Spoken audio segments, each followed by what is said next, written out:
Hi friends. ఈరోజు నేను చెప్పబోయే టాపిక్ వచ్చేసి ఇంటర్ మొదటి సంవత్సరం చదువుతున్నటువంటి విద్యార్థులకి, తెలుగు తీసుకున్నటువంటి విద్యార్థులకి మాత్రమే.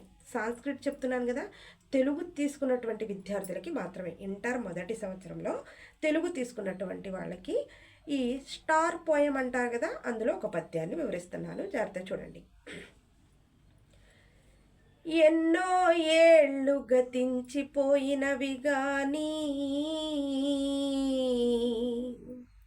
ఈ శ్మశానస్థలిన్ గన్నుల్ మోచిన మందభాగ్యుండు ఒకడైనను లేచిరాడు డకట ఎన్నాళ్ళి చనలంబులేని శయనంబు ఏ తల్లులలాడిరో కన్నీటంబడు క్రాగిపోయినవి నిక్కంబిందు పాషాణముల్. ఎంత చక్కగా రాశాడో చూడండి కవి. ఎన్నో ఏళ్ళు గతించిపోయినవి గాని అనంటే ఎన్నో ఏళ్ళు గతించిపోయినప్పటికి కూడా ఈ శ్మశాన స్థలిన్ గన్నుల్ మోచిన మందభాగ్యుండు ఒకడైనను లేచిరాడే అంటున్నాడు చూడండి కవి. ఎంత చక్కగా రాశాడో చూడండి కవి.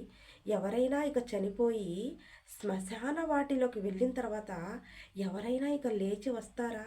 కానీ ఆ బిడ్డల కోసం ఎంతోమంది తల్లిదండ్రులు, ఎంతోమంది తన తోబుట్టుల కోసం, ఎంతోమంది వాళ్ళ పరిస్థితి కోసం ఎవరైనా ఎదురు చూస్తూ ఉంటారే.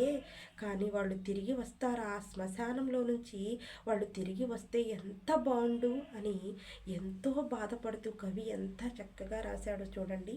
శ్మశాన స్థలిన్, ఎంతో ఆ తల్లులు ఎంతోమంది తన రోధన్ను, నా బిడ్డ తిరిగి వస్తే ఎంత బాగుండు ఆ శ్మశానంలో నుంచి నా బిడ్డ అని ఏడుస్తూ ఆ శ్మశానంలో ఉన్నటువంటి ఒక రాయి మీద ఒక తల్లి కన్నీటి చుక్క పడిన ఆ ఎండకి, మండుతున్నటువంటి ఎండకి ఆ కన్నీటి చుక్క కూడా ఆవిరైపోతుందన్నమాట. చూసారా? ఎన్నో ఏళ్ళు గతించిపోయినప్పటికి కూడా ఇక నా కుమారుడు రాడే, ఇక నా చెల్లి రాదే, ఇక నా తమ్ముడు రాడే, నా తండ్రి రాడే అని చెప్పేసి ఎంతోమంది ఎదురు చూస్తున్నటువంటి వాళ్ళల్లో ఒక తల్లి శ్లోకం కూడా ఉన్నట్టు కవి ఎంత చక్కగా వర్ణించాడో చూడండి. మళ్ళీ పద్యం మీకోసం ఇలాగే చదువుకోండి, రాయండి. ఎన్నో ఏళ్ళు గతించిపోయినవి గాని ఈ శ్మశానస్థలిన్ గన్నుల్ మోచిన మందభాగ్యుండు ఒకడైనను లేచిరాడు డకట ఎన్నాళ్ళి చలనంబులేని శయనంబు ఏ తల్లులల్లాడిరో కన్నీటంబడి క్రాగిపోయినవి నిక్కంబిందు పాషాణముల్.